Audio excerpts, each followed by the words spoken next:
Joel 2:31 says that the sun shall be turned to darkness and the moon to blood before the awesome day of the Lord comes.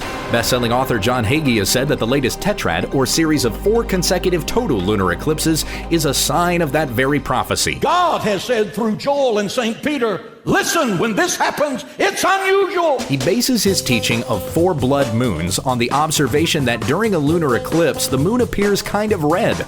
But the Bible says nothing about eclipses in the end times. For one thing, tetrads are not unusual. There will be 8 of them in this century alone.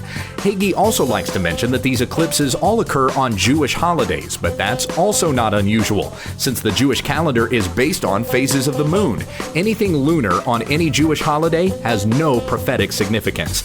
He makes some other claims that are just silly. For example, he reads a passage from Mark 13 about the sun being darkened and the moon not giving its light, and says, that verse describes a time in the future when the sun and the moon will eclipse at the same time. Except that the sun and the moon can't eclipse at the same time. For all his blathering about NASA predictions, NASA has said this is coming. He misses that astronomical fact.